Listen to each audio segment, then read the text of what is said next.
जिसमें क्या है कि कोई और this lecture is of +1 chemistry CBSE, ठीक है। तो अब हम स्टार्ट करने जा रहे हैं। हमारे चैप्टर का नाम है some basic concepts of the chemistry. Chemistry के बेसिक कॉन्सेप्ट पढ़ने से पहले हम ये जानेंगे केमिस्ट्री होती क्या है। Study of materials. क्या होती है? Study of materials is called chemistry. हो गया? Study of materials. तो यहाँ इन्होंने और ये कह रहे हैं, हम सब कुछ मैं रीड करके आपको बताने की कोशिश करूंगी कि science can be viewed as a continuing human efforts to systemize knowledge for describing and understanding nature. बोलते साइंस कुछ नहीं है, सिर्फ एक इंसान ह्यूमन की, हम जैसे इंसानों की एक कोशिश है नेचर को जानने की। साइंस कुछ नहीं है, क्या है? नेचर को जानने की एक कोशिश है इंसानों के द्वारा। तो कह रहे you have learn in your previous class that we come across diverse substances present in nature. बोलते अगर आपने नेचर की जानने की कोशिश करनी है तो उसकी हर चीज़ को जानने की कोशिश करनी पड़ेगी नेचर में जो प्रेजेंट है, चाहे पत्थर है, मिट्टी है, प्लांट है, एनिमल्स है, तो वो सारे साइंस में आते हैं। अब ये कह रहे हैं इन डेली लाइफ कर्ड, देखना, curd formation from milk, formation of vinegar, sugar cane, सब प्रोलॉन्ग्ड एंड रस्टिंग आयरन, ये सब क्या है? ये नेचर में हो रहा है। ये नेचर में कैसे हो रहा है, क्यों हो रहा है, ये सब कुछ जानना साइंस कहलाता है। यह क्वेश्चन बनता है इसलिए मुझे ये पढ़ना पड़ रहा है। For the sake of the convenience science is सब डिवाइडेड। बोलते कि साइंस इतनी वास्ट है, हमें साइंस मतलब नेचर को स्टडी करना, तो नेचर के लॉज को हमने अलग कर दिया जो कि हम फिजिक्स में पढ़ते हैं। नेचर के जितने लॉज हैं वो हम कहाँ पढ़ेंगे? फिजिक्स में पढ़ेंगे। और अगर मटेरियल्स की स्टडी करनी है कि वो किस चीज़ से बने हैं, वो कैसे रिएक्ट करते हैं, कि कौन कौन सी चीज़ें रिएक्ट करती हैं, कौन नहीं करती है, अगर नेचर की वो चीज़ें आपको समझनी है, ये बातें समझनी है, तो वो हमने केमिस्ट्री में डाल दी। और जो प्लांट्स और एनिमल्स के सेल टिश्यूज वगैरह वो किस चीज़ से बने, अगर वो पढ़ना है जिंदी चीज़ों के, तो फिर वो हमने बायोलॉजी में डाल दी। क्योंकि साइंस बहुत क्वेश्चन कि क्यों हमने साइंस को मतलब डिफरेंट ब्रांचेस में बांट दिया। आंसर आ गया क्योंकि वो इतनी वास्ट थी कि हमें, देखो ना, कई बार माइंड में आंसर नहीं स्ट्राइक करता, फिर तो ये पढ़ के हमें आंसर स्ट्राइक कर गया। द ब्रांच ऑफ साइंस, और वो साइंस की वो ब्रांच जो चीज़ों के प्रॉपर्टीज से डील करेगी, जो चीज़ों के स्ट्रक्चर से डील करेगी, जो रिएक्शन से डील करेगी, वो केमिस्ट्री कहलाएगी। मतलब study of materials is called chemistry. तो हमने यहाँ केमिस्ट्री की डेफिनेशन करा, हमें साइंस को क्यों तोड़ना पड़ा, केमिस्ट्री क्यों बनी, वो पता कर लिया। अब है हमारे पास डेवलपमेंट ऑफ केमिस्ट्री। बोलते chemistry was as a understand today is not a very old discipline. बोलते ज़्यादा पुराना नहीं है, अभी डिस्कवर किया गया, पहले उसको साइंस में स्टडी किया जाता, सेपरेट नहीं था। बोलते rather it came up result of researches. बोलते बहुत सारी रिसर्चेस होने लगी, बहुत सारी चीज़ें सामने आने लगी, तो फिर एक अलग ब्रांच जो है साइंस से सेपरेट कर दी गई। बोलते philosopher stone Paris which would convert all basic metal and iron copper into gold, flexor of life which would grant immortality. बोलते इमोर्टल क्या होता है? अमर। बोलते ये चीज़ें जो हैं कब से बनी आ रही हैं, कब से चली आ रही है, कब तक चलेंगी, तो इनको स्टडी करना जो है बहुत पुराने समय से चला आ रहा है। और क्या है, डिफरेंट प्रोसेसेस जो नेचर में हो रहे हैं उनको भी साइंस में स्टडी किया जाता है। तो कह रहे chemistry develop mainly in the form of electrochemistry during 1300। तो ज़्यादा पुरानी नहीं है, 1300 1600, जबकि हमारी जो हिस्ट्री है वो कब से 1600 600 400 है। तो ये कब डेवलप हुई है केमिस्ट्री? जो पहले की इलेक्ट्रोकेमिस्ट्री वो 1300 1600 सी में, और मॉडर्न केमिस्ट्री जो है वो 18th सेंचुरी में आई है, तो ज़्यादा पुरानी नहीं है, और आई कहाँ? यूरोप में। तो ये होगी क्या? History of chemistry. ये क्या होगी? History of chemistry. Give the मुझे देखो, मैं ना कोई स्कोप छोड़ना नहीं चाहती, है ना। अगर जितना डीप करोगे उतना अच्छा रहेगा, ठीक है। तो ये क्या हो गया? ये वैसे आना नहीं चाहिए, मतलब इतना इम्पोर्टेंट नहीं है, ठीक है, क्योंकि और बहुत कुछ है इसमें डालने के लिए, ठीक है। अब है हमारे पास other cultures, especially the Chinese and the Indian had their own alchemic tradition. These included much knowledge of chemical process. बोलते यूरोप में तो बहुत डेवलप हो रही थी, तो उन्होंने एक सेपरेट ब्रांच बना दी। चाइना में भी डेवलप हो रही थी, इंडिया में भी डेवलप हो रही थी ये केमिकल्स। तो इनकी बट डिफरेंट केमिकल्स यहाँ निकल रहे थे, डिफरेंट चाइना में, डिफरेंट यूरोप में, तो इनको भी टेक्निकली मतलब सेपरेट ब्रांच चाहिए थी। तो इन ancient India chemistry was called रसायन शास्त्र। तो बोलते फिर इंडिया में इसका एक स्पेशल नाम दे, रसायन शास्त्र, रस तंत्र, रस क्रिया और रस विद्या। तो पता लग गया इस इंडिया में इसको पहले कहते हैं ये हिस्ट्री ऑफ केमिस्ट्री है। आ भी सकती है, नहीं भी आ सकती, ये सब कुछ उस हिस्ट्री ऑफ केमिस्ट्री में डाला जा सकता है। इट इंक्लूडेड बोलते रस तंत्र और रस शास्त्र या रस क्रिया, ये सब जो है क्या क्या इंक्लूड करता था, मेटलर्जी, ठीक है, medicine, manufacturing of cosmetics, glass, dice, etc, systematic excavation at Mohenjo-daro in Sindh and Harappa in Punjab prove that the story of development of chemistry in India is very old। आ सकता है ये question, बहुत सारा data दिया हुआ है, ठीक है। तो इन्होंने कहा कि इंडिया में इसे हमने सबसे पहले क्या कहा, रसायन शास्त्र, रस तंत्र, रस विद्या या रस विद्या, ठीक है। बोलते इसमें हमने क्या क्या इंक्लूड किया, metallurgy. Do you know what is metallurgy? Metallurgy is extraction of metal from the earth, है ना। तो मेटलर्जी मेडिसिन और कॉस्मेटिक, ग्लास वगैरह ये सब इसमें होती है। बोलते जो मोहनजोदारो खोदा गया, मोहनजोदारो एक जगह है, एक्सकेवेट किया गया, जब वहाँ खुदाई हुई तो वहाँ पे बहुत सारी जो है पुरानी चीज़ें निकली और वहाँ केमिस्ट्री जो है उससे बहुत ज़्यादा डेवलप हुई है उसकी खुदाई के बाद। तो ये आगे हिस्ट्री। आर्कियोलॉजिकल फाइंडिंग, आर्कियोलॉजिकल कौन होते हैं, जो हिस्ट्री की स्टडी करते हैं, तो उनको हम क्या कहते हैं, archaeological. Shows that the baked bricks were used in the construction. बोलते हैं वो भट्टी में मिट्टी से ऐसे करके ब्रिक शेप दी जाती थी मिट्टी को, और उसको भट्टी में डाला जाता था। भट्टी में जब डाला जाता था उसको तो वो बिल्कुल पक्की हो जाती थी उस time. It shows the mass production of the pottery. और ना उस टाइम बहुत सारे घड़े, ये वो सब कुछ जितने भी मिट्टी के मटेरियल है वो निकाले जाते थे हिस्ट्री में, ठीक है। तो इसका मतलब क्या हुआ, मतलब कोई केमिकल प्रोसेस नहीं था, सिर्फ गरम की, मिट्टी ली गरम की और वो हार्ड हो जाती थी। इन विच मटेरियल्स वर मिक्स मोल्डेड। अब उसमें क्या किया जाता था, अब धीरे धीरे उसमें मटेरियल्स डाले जाने लगे।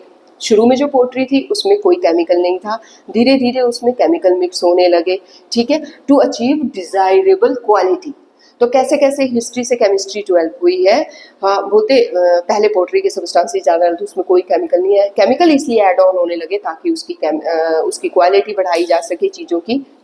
Remains of glazed pottery have been found in the Mohenjodaro. बोलते ये जो पोट्री है ये बहुत सारे मोहनजोदारो में खुदाई करते वक्त पाए गए नीचे, ठीक है।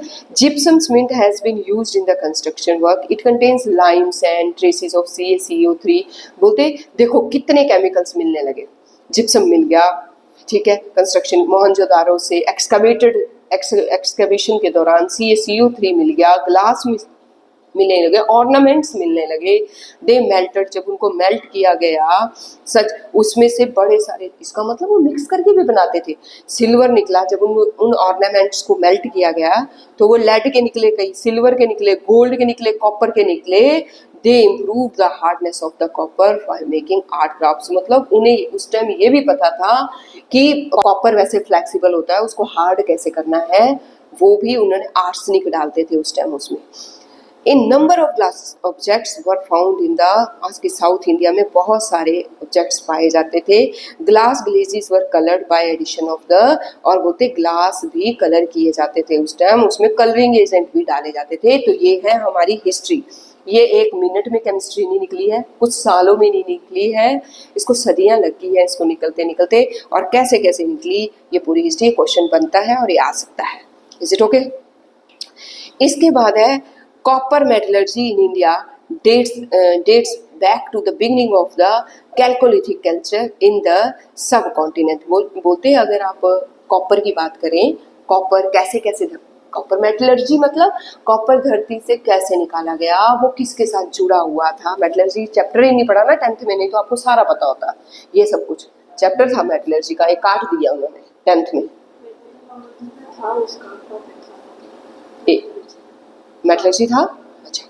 तो that is copper metallurgy in India dates back to beginning of Chalcolithic culture। ये जो कल्चर चला था किस चीज़ का, मेटल्स को निकालने का। There are much archaeological evidences, उस टाइम के मतलब ऐसे एविडेंसेस हैं कि वो कैसी कैसी टेक्नोलॉजीज कॉपर को एक्सकवेट करने के लिए लगाते थे।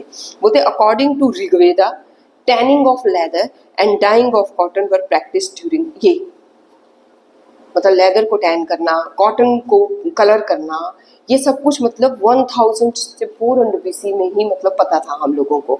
The golden glass of the black polished ware of the northern India would not be replicated and still a chemical mystery. These wares indicates the mastery with the ancient kiln temperature could be control. बोलते उस time भी kiln होते थे, उनमें temperature control करके different metals को निकाला जाता था, क्योंकि अलग अलग मेटल अलग अलग टेम्परेचर पे मेल्ट होती थी और उनको उस तरह से धरती से निकाल करके साफ करके उसको अलग किया जाता था उस वक्त भी किलन्स के थ्रू।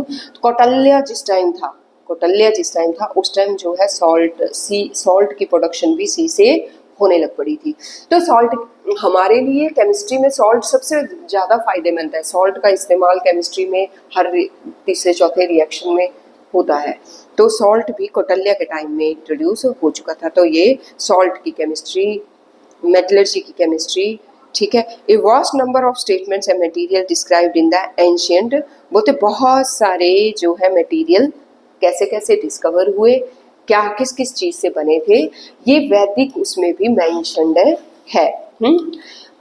तो मुझे तो लगता है बहुत इंपॉर्टेंट क्वेश्चन हो गया ये, ठीक है। With modern scientific finding copper utensils, iron, gold, silver ornaments, बोलते धीरे धीरे करके कॉपर के यूटेंसिल्स बर्तन बनने लगे, आयरन की चीज़ें बनने लगी, गोल्ड की ऑर्नामेंट्स बनने लगे, टेरिकोटा डिस्क बनने लगे, पेंट होने लगी चीज़ें। पहले पोट्री होती मिट्टी की बनती थी और वो उसको पेंट करके लोगों को सप्लाई करने लगे, उनको ब्यूटीफुल बना करके आर्कियोलॉजिस्ट तो ने ये फाउंड किया, पता किया। इसके बाद है Sushruta Samhita explains the importance of alkalies. Alkalies पता है ना आपको क्या होती है, बताओ क्या होती है? हाँ, तो बोलते ये भी इन्होंने इंट्रोड्यूस किया और उसकी इम्पोर्टेंस भी बताई। किसने? क्योंकि बेसिक चीज़ें जो हैं वो इसलिए ज़रूरी है क्योंकि ज़्यादातर चीज़ें जो हम खाते हैं या जो भी हमें, हाँ, न्यूट्रलाइज करने के लिए, और वो ज़्यादातर एसिडिक होती हैं, इसलिए हमें ज़्यादातर बेस पे भी फोकस करना पड़ा। तो चक्र Samhita mention ancient Indian who knew how to prepare sulphuric acid, nitric acid. बोलते इसमें देखो चरक संहिता में कब बनी थी, वो तब बता दिया था कि सल्फ्यूरिक एसिड, नाइट्रिक एसिड क्या होते हैं, वो किस तरह से कॉपर कैसे ऑक्सीडाइज होता है, टिन कैसे ऑक्सीडाइज होता है, जिंक कैसे ऑक्सीडाइज होता है, सल्फेट कैसे बनते हैं, जिंक कॉपर मतलब कॉपर जो है वो सल्फेट के साथ कैसे रिएक्ट करता है, SO2 या SO3 नेचर की समझ के CuSO4 बना देता है। तो ये सब कुछ भी ऑक्सीजन के साथ Cu कैसे रिएक्ट करता है, कॉपर कैसे रिएक्ट करता है, मतलब ऑक्साइड्स और सल्फेट्स कैसे बनते हैं, ये मतलब इंट्रोड्यूस हो गया था चर्क संहिता के टाइम में। Is it okay? इसके बाद आ गया Rasopanishada describe the preparation of gun powder. इसमें बताया गया कि गन पाउडर कब कैसे बनता है गन का powder. Tamil text also describe the preparation of fireworks using sulphur, charcoal, ये सब कुछ इसमें। मरकरी, कैम्फर, कैम्फर पता है ना क्या होता है? ये सब कुछ जो है उस टाइम इंट्रोड्यूस्ड हो चुका था, चारकोल सब कुछ मतलब। इसके बाद है Nagarjuna was a great Indian scientist, he was a reputed chemist and alchemist and A metallurgist. पता होना चाहिए नागार्जुना कौन था, इसका क्या वर्क था। हिज वर्क राष्ट्र क्या है, Rasa Antrakar deals with the formulation of the mercury compounds. तो इसने इसके अंदर मर्करी के कंपाउंड कैसे फॉर्म होते हैं, कैसे रिएक्ट करते हैं दूसरों सब, वो सब कुछ इसने इसमें मेंशन किया था। किसने? नागार्जुना। तो हिस्ट्री में नागार्जुना का काम है, कौटिल्य का काम है। चर्क संहिता में भी बहुत सारी चीज़ें मेंशन्ड है हिस्ट्री में। He has also discuss method for, और मेटल्स कैसे एक्सट्रैक्ट होती है, इसने भी मेथड्स डिस्कस किए कि गोल्ड को और अच्छे से कैसे एक्सट्रावेट किया जा सकता है, टिन, कॉपर सब कुछ। और इसने एक बुक भी लिखी। तो ये क्वेश्चन 1 नंबर में आ सकता है कि ये बुक किसने लिखी, तो क्या या इस बुक में क्या मेंशन है, ठीक है। तो ये क्या है, Rasarnavam appear around 800 CE। It discuss the uses. तो क्या था इसमें कि फर्नांसिस कैसे, ओवंस कैसे, ओवंस पता है ना, ओवंस में तो चीज़ें गर्म करके कैसे मेल्ट की जाएंगी सब कुछ, तो वो ओवंस की इम्पोर्टेंस इसने बताई, फर्नांसिस की इसने इम्पोर्टेंस बताई, और अलग अलग मेथड जो है फ्लेम के ऊपर कलर देने की चीज़ों को बताए। इसने नागार्जुना ने, बस यहाँ ये आपको पता होना चाहिए नागार्जुना ने कौन सी बुक लिखी और उसमें उसने थोड़ा बहुत क्या, सिर्फ 3 लाइन से यहाँ से उठानी है। इसके बाद है क्या है, Chakrapani discovered mercury sulphide. Chakrapani अभी सुनती हूँ बेटा। चक्रपाणी 5 मिनट चाहिए मुझे। Chakrapani discovered mercury sulphide. The credit, तो चक्रपाणी ने क्या डिस्कवर किया, मर्करी सल्फाइड। पता होना चाहिए अगर ये बुक है। देखो एक दो है ना, मैं बताऊँ आपको एंजल, हम जो बुक पढ़ते थे ना उसमें 200-200 पेज होते थे। वो मॉडर्न की बुक मैंने आज तक पढ़ाई है अपनी ज़िंदगी में, मतलब पिछले बार यहाँ ना बहुत आलसी से बच्चे हैं, वो उस बुक को नहीं पढ़ना चाहते थे। चलो मैं वो नहीं पढ़ा रही आपको भी नहीं पढ़ा, लेकिन इस बुक में सिर्फ 100 पेज नहीं है, कितने पेज हैं एक चैप्टर में, इसमें हार्डली 20 पेज है या 25 पेज है। इतने तो इंसान याद कर सकता है ना, क्योंकि उन्होंने 200-200 पेज याद किए थे आज तक।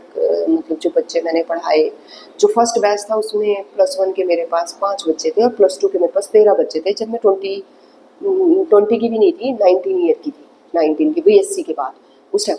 तो उस टाइम वो बुक पढ़ाती थी मैं, इतनी मोटी बुक थी वो, 2000 पेज थे। इसमें तो पेज ही इतने से है ना। तो अपना मतलब जो पेज है आपने उसका नोट बनाना है अच्छा सा, बस जैसे हमने आज ये पेज किया, बस आज इसको डाल दो हिस्ट्री ऑफ केमिस्ट्री में, सब कुछ डाल दो और उसको पॉइंट बनाओ और अच्छा सा याद करो और जाओ, समझ गए। इसी तरह से एक पेज कल करेंगे, ऐसे दो, अगर जहाँ पे कई पेजेस ऐसे आएंगे जिसमें 4 पेज हो जाएंगे, मैटर ही नहीं होगा, कहीं ज़्यादा होगा कहीं कम होगा, उसको करो, ठीक है। यहाँ तक करवाऊंगी मैं और फिर आप नोट बनाओगे और याद करो और चले जाओगे, ठीक है। इसके बाद है Chakrapani discovered mercury sulphide. The credit for inventing soap also goes to him. तो पता लग गया सोप किसने डिस्कवर किया था, चक्रपाणी ने, ठीक है। मर्करी सल्फाइड भी इसने किया, सोप भी इसी ने डिस्कवर किया। He use mustard oil and some alkalies as a ingredient. तो इसने क्या यूज किया साबुन बनाने के लिए, अल्कलीज यूज की और मस्टर्ड ऑयल यूज किया। Indians began making soaps in 18th century CE। Oil of Eranda, एरंड का तेल पता है आपको, एरंड यहाँ नेचर में बहुत, हाँ ये ना, हाँ ये बहुत फायदेमंद है जो पैरालाइज पर्सन्स होते हैं या जिनको बड़ी पेन होती है। वो मेरी मम्मा को पैरालाइज हुआ था, तो ये एरंड के पत्ते लाते थे, वो पत्ते, और वो बांधते थे अपने उसमें। तो ऑयल भी मिलता है इसका, सीड्स एंड माहौल। देखो कैसे कैसे डिस्कवर हुई, सारे केमिकल है ना, कैसे कैसे धीरे धीरे आए, है ना। ऑयल आया, ठीक है, सोप आया। The painting found in the walls of the Ajanta and Ellora. वो तो पेंटिंग बनी थी अजंता और एलोरा पे पाई गई, वो तो वो फ्रेश दिख रही थी, तो इसका मतलब उस टाइम वो बनाई गई थी। तो साइंस इस लेवल तक पहुंच गया था कि पेंटिंग्स भी बनाने लग पड़ा था, इसका मतलब कलर भी इंट्रोड्यूस थे। तो कब थे ये, Varahamihira Virat Samhita is a sort of encyclopaedia which was composed in the 6th century CE। तो अब आपको ये क्या पता होना चाहिए कि नहीं पता होना चाहिए, नहीं याद करना है। It informs about the preparation of a glutinous material applied on the wall of the, ये याद करना है, ये नाम याद करना है। और इसने एक ग्लूटेनियस मटेरियल इंट्रोड्यूस किया था जो मतलब पेंटिंग की कलर्स को चिपका सकता था, इसलिए वो पेंटिंग्स रेडी की गई थी। तो वो जो मटेरियल था वो एक केमिकल था जिसका ग्लूटेनियस था, जो मतलब कलर को जोड़ के रख सकता था, ठीक है। इसने बोला इट वॉज प्रिपेयर एंड, और ये कैसे बनाया गया था, प्लांट्स से, फ्रूट से, सीड्स से ये ग्लूटेनियस मटेरियल तैयार किया गया था। और वो जो पेंटिंग अजंता और एलोरा में बनाई थी, वो उस कलर को चिपकाने, पहले वो लगाया जाता था और वो कलर फिर चिपकते थे उन पेंटिंग्स के ऊपर, और वो इनसे बने थे, बॉयल करके इन चीज़ों को बनाए गए थे। Is it okay? In number of classical texts like Atharvaveda mention some dye stuff. बोलते अथर्ववेदा में हमें क्या मिलता है, हमें कुछ कि हल्दी से कैसे चीज़ें बन सकती हैं, सनफ्लावर से किस तरह से हम लोग कलर कर सकते हैं, और मतलब कुछ चीज़ें इसमें से उठाने की, इनसे हम कैसे कलर करके पेंटिंग्स बना सकते हैं, ये इसमें मेंशन है अथर्ववेदा में, इज इट ओके? इसके बाद सीधे यहाँ आ जाओ। Varnish Brihat Samhita gives reference of perfumes, cosmetics, ये सब कुछ केमिकल्स हैं और कहाँ कहाँ केमिकल्स की, किस किस केमिकल की इम्पोर्टेंस है या कैसे कैसे वो हम इंट्रोड्यूस हुए, वो बस वो याद करने हैं, है ना। तो ये हो गया recipes for hair, cosmetics for hairs, indigo colour इसमें इंट्रोड्यूस किया, minerals like iron powder, black iron, steel, acidic extract of the sour rice gruels, फिर ग्रैंड डिस्क्राइब, कुछ करना है, ज़्यादा नहीं करना है, इतना से करना है, मिनरल्स तक खत्म करो, थोड़ा पता होना है। परफ्यूम इंट्रोड्यूस हुई, दैट्स ऑल, खत्म। टेल्कम पाउडर जो याद रहता है, ठीक है। Paper was known to India, अब पेपर आ गया, कॉस्मेटिक्स हो गए, पेंटिंग कलर्स हो गए, सब कुछ थोड़ा थोड़ा सबके बारे में एक एक दो दो lines. It seems that the process of fermentation, अच्छा पेपर इंट्रोड्यूस हुए कहाँ पे, चाइना में सबसे पहले, ठीक है। और एक्सकवेशन, और ना चाइना में ही paper introduce, textile industry 10th में पढ़ा है ना सारा, वो थोड़ा सा डाल देना इसमें। It seems that the process of fermentation was well known to the Indians, बोलते ये तो बिल्कुल आम है, हमारे जैसे हिमाचल वगैरह में बिना फर्मेंट किए तो मतलब स्वाद ही नहीं आता चीज़ों का। जैसे बबरू बनेंगे, भल्ले बनाएंगे, उसको भी पहले दाल को फर्मेंट कर लेंगे। शिमला साइड आप देखोगे सिड्डू है, ये चीज़ें जो है पहले से ही वेदास में मेंशन है कि इन फर्मेंट की हुई चीज़ों की क्या इंपॉर्टेंस है। लिक्विड बनाते थे पहले के लोग। Charaka Samhita also mention ingredients such as barks of the plant, stem, flower, इन चीज़ों से किस तरह से जो है इस्तेमाल करके चीज़ों को फर्मेंट किया जा सकता है। The concept that matters making asavas, fruits and sugar cane for making asavas, यार ये सर्च करना पड़ेगा, fruits and sugar cane for asavas. Drinks जब मेहमान आते हैं, जो ड्रिंक्स दिए जाते हैं उनको बोलेंगे, फ्रूट्स के, फ्लावर्स के, लीव्स के ड्रिंक्स बनाए जाते थे। हमारे यहाँ च्यू का पेड़ फूल होता है एक पिंक कलर का, उसको बॉईल करते हैं लोग, उसमें मीठी चीनी या शक्कर वगैरह डाल के वो पिंक कलर का बना के परोस देंगे, लीव्स का, पत्तों, सॉरी फ्लावर की जो पत्तियों हैं उनका। The concept that matters is ultimately made indivisible building blocks appeared in India as a part of philosophical speculation. Acharya Kanada, born in 1600 CE, originally known by name Kashyap, was the first proponent of the atomic history. बस यहाँ पे history खत्म हो जाती है, atom के introduction पे आकर के हिस्ट्री की बात खत्म हो जाती है। और हिस्ट्री एटॉमिक थ्योरी के बारे में बस यहाँ से आपने जो याद करना है वो ये कि building block of element is atom was given by Kashyap. क्या है ये? कश्यप। बस ठीक है। यहाँ पे आके जब यहाँ पहुँच के हिस्ट्री खत्म हो गई, हिस्ट्री खत्म हो गई है। यहाँ पे आके इतने में आपने सारा ढूंढना है। ये 10th क्लास में है, हमने पढ़ा है, ये आपको सारा पता होगा। अब एटम क्या होता है, मॉलिक्यूल क्या होता है, ये, लेकिन ये जानना बहुत जरूरी था। अब आप इसमें कर लोगे? करोगे? चलो स्टार्ट करो। चलो चलो चलो चलो उठाओ।